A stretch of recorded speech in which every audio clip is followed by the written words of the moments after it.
Bonjour tout le monde, bienvenue sur les ondes d'Hugo Sport. Vous écoutez notre 32e podcast. Présentement, je suis en compagnie d'Émile Waddell. Bonjour Émile. Salut Hugo, ça va? Oui, toi? Yes. Donc aujourd'hui, Émile, on va parler entre autres de Clayton Keller qui a signé une entente avec les Coyotes de l'Arizona, une moyenne de 7,15 millions sur 8 ans. Et du côté de Clayton Keller, j'aimerais qu'on parle un petit peu de sa production offensive lors de la dernière année. Malgré le fait qu'il a 21 ans, Clayton Keller était le meneur au niveau des points chez les Coyotes de l'Arizona. Le seul problème, c'est qu'il a seulement récolté 47 points. Donc on regarde ça, 7,15 millions de dollars, c'est quand même beaucoup d'argent si on compare ça à des joueurs dans la Ligue nationale de hockey comme Brendan Gallagher qui empoche, je pense, 6 millions de dollars par saison, qui a récolté 30 buts. Clayton Keller, la saison dernière, 14 buts, 47 points. Il va chercher un gros contrat, 8 ans, 7,15 millions. Parle-nous un petit peu, Émile, est-ce que tu aimerais faire... Je sais que tu as le goût de faire une comparaison avec Carey Price qui a connu des insuccès suite à son gros contrat qu'il a signé avec le Canadien de Montréal, sa grosse extension. Parle-nous un peu, Émile. Ouais, ben effectivement, je vais le comparer à Carey Price, mais avant, j'avoue que 47 points dans la dernière saison, je pense pas que ça justifie le 7,5 millions que tu as dit. Ouais. Puis 7,15 par OK, 7,15. Puis en plus, ici, on dit qu'il y a un total de 114 points en 3 ans dans la NHL. Fait que 114 points en 3 ans, c'est pas exceptionnel, mais c'est pas mauvais. Mais c'est ça justifie pas 7,15 millions. Puis ben, ça, Carey Price, lui, il a signé, je pense, pour 8 ans, 9 millions. Ben, c'est un gros contrat, puis c'est un bon goaler. Mais en ce moment, ben, il performe pas, je pense, pour cet argent-là. Puis on est un peu pris avec pour 8 ans, à très cher, alors qu'on pourrait aller chercher un goaler peut-être un petit peu moins bon. Ça coûterait beaucoup moins cher, puis on pourrait avoir plein d'autres bons joueurs avec cet argent-là. Fait que je dis pas que c'est ce qui va arriver avec les Coyotes, mais ça se pourrait qu'il soit pris avec un peu pour un gros contrat, beaucoup d'argent, un peu gaspillé, mais peut-être pas, mais c'est ça. Mais c'est sûr que c'est quand même un gros risque que prend les Coyotes de l'Arizona.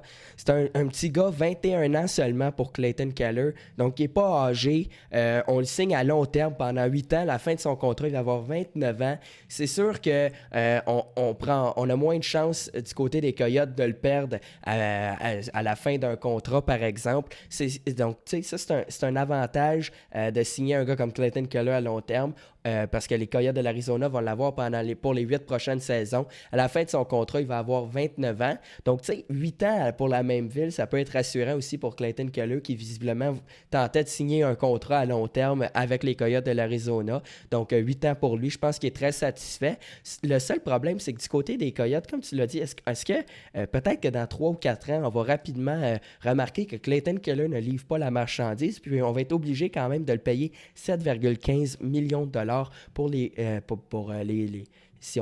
5 prochaines années, mettons dans 3 ans, qu'il va rester. Donc, on pourrait perdre quand même beaucoup d'argent si jamais ça ne fonctionne pas. Par contre, ça peut bien fonctionner. Peut-être que dans 3 ou 4 ans, Clayton Keller va être un des meilleurs joueurs dans la Ligue nationale de hockey. Et de son côté, ben, l'argent de 7,15 millions va mériter ça pleinement. Et ça peut fonctionner aussi pour les Coyotes de l'Arizona. Si on regarde les statistiques de Clayton Keller, 65 points de récoltés en 2017-2018 et en 2018-2019, seulement 47 points. Donc, quand même une production offensive qui a diminué au cours de la dernière année.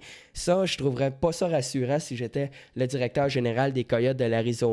Une saison qui a été difficile pour Clayton Keller. Ça va être intéressant de voir s'il va être en mesure de rebondir parce que, justement, suite à des gros montants, comme tu l'as dit, Carey Price qui a signé un gros contrat, mais souvent, ce qu'on remarque, c'est que les joueurs connaissent une excellente saison lorsqu'ils sont des agents libres à la fin de l'année. Donc, du côté des joueurs, on va travailler fort, on va connaître une bonne saison, on va recevoir une importante somme d'argent et pour plusieurs années. Et par la suite, notre production va ralentir. Est-ce que ça va être le cas de Clayton Keller qui est maintenant signé à long long terme pour 8 ans. Est-ce que sa production offensive va ralentir? Est-ce qu'il va se lâcher lousse, là, si on peut le dire ainsi?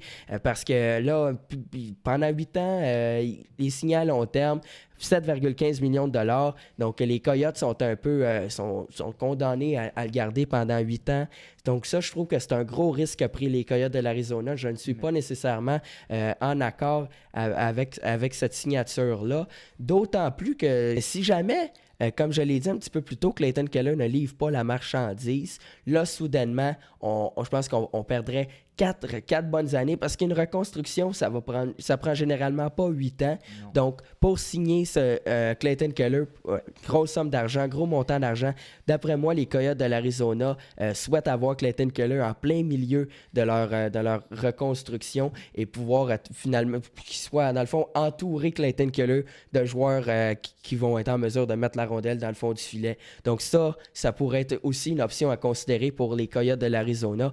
Si jamais, finalement, Clayton Keller, ça fonctionne bien pour lui, c'est ce qu'on va souhaiter. Là, par la suite, dans 3 ou 4 ans, qui est-ce qu'on va aller chercher? Parce qu'on a 7,15 millions de dollars de moins. Donc, qui est-ce qu'on peut aller chercher? Plusieurs bons joueurs quand même qui ne coûtent pas très cher dans la Ligue nationale de hockey. Tu sais, un gars comme Paul Byron aussi, 20 buts, c'est quand même facile pour lui, un des joueurs les plus explosifs dans la Ligue nationale de hockey. Et Paul Byron n'empoche pas nécessairement beaucoup d'argent. Donc, je serais curieux de voir quels sont les plans pour les Coyotes de l'Arizona dans les prochaines années parce que visiblement, on ne pourra pas payer un gars 7,15 millions de dollars pour les 8 prochaines années si on n'a pas un plan derrière la tête. D'après moi, dans 3 ou 4 ans, les Coyotes de l'Arizona vont vraiment être une équipe dominante si jamais Clayton Keller réussit à livrer la marchandise. On va essayer de l'entourer. Emile, qu'est-ce que tu en penses? Ouais, ben c'est sûr, c'est ça aussi. Parce que là, c'est encore un jeune joueur. Si on le développe, puis il s'habitue à jouer sur le premier trio, puis tout, il peut devenir un très bon joueur, puis être un joueur dominant. Alors qu'au contraire, ben c'est ça, comme j'ai dit, ça se peut qu'il ne performe pas tant que ça, puis qu'on soit un petit peu pris avec pendant 8 ans. Mais c'est ça, on ne sait pas. Puis je sais pas aussi si il y a une clause de non-échange sur son contrat, là, s'il peut être échangé d'ici 2 ans ou 1 an, puis après ils sont pris avec ou ils sont déjà pris avec. Je sais pas. Oui, mais aussi, ce qui est important de savoir, c'est que si jamais, premièrement, si on veut tenter d'échanger Clayton Keller, parce que pour une raison quelconque, si jamais il ne livre pas la marchandise, quelle équipe va être prête à empocher, à payer un gars 7,15 millions de dollars pour les prochaines années à venir, si jamais, finalement, Clayton Keller fait seulement 45 points ou 50 points dans une saison. Donc ça aussi, là, j'ai un peu peur que cette grosse signature du côté de Clayton Keller soit un des avantages pour les Coyotes de l'Arizona si jamais on veut se débarrasser de lui, parce que les autres équipes vont devoir sacrifier quand même une importante somme d'argent. Donc de mon côté, si jamais j'étais si j'avais été le directeur général des Coyotes de l'Arizona, j'aurais peut-être tenté de signer un contrat, peut-être de 1 ou 2 ans, mais visiblement Clayton Keller souhaitait s'entendre à long terme. Je serais peut-être allé vers 3 ou 4 ans pour vraiment voir si Clayton est un joueur de concession, pour voir si c'est vraiment autour de lui qu'on veut reconstruire l'équipe. Si c'est le cas, on peut payer la grosse somme d'argent pour Clayton Keller, mais là, je pense qu'on prend un gros risque. 21 ans, un gars jeune, comment va-t-il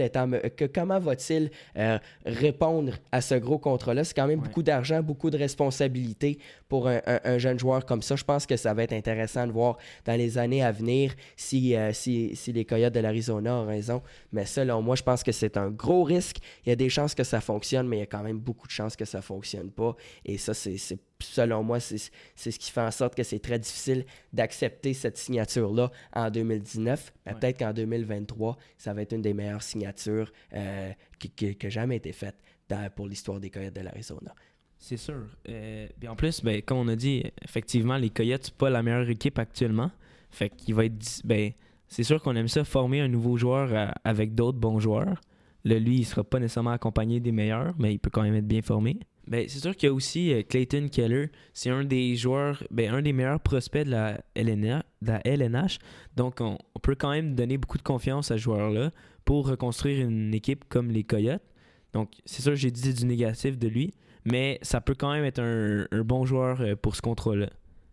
Oui, effectivement, Emile, c'est important quand même de le mentionner. Ça peut être une signature très positive pour les Coyotes de l'Arizona. Donc, c'est ce qui va conclure la vidéo. N'oubliez pas d'interagir avec nous dans les commentaires, de vous abonner à la chaîne, de liker la vidéo et puis d'activer la cloche des notifications pour ne pas manquer aucune de nos prochaines vidéos. Merci beaucoup et au revoir.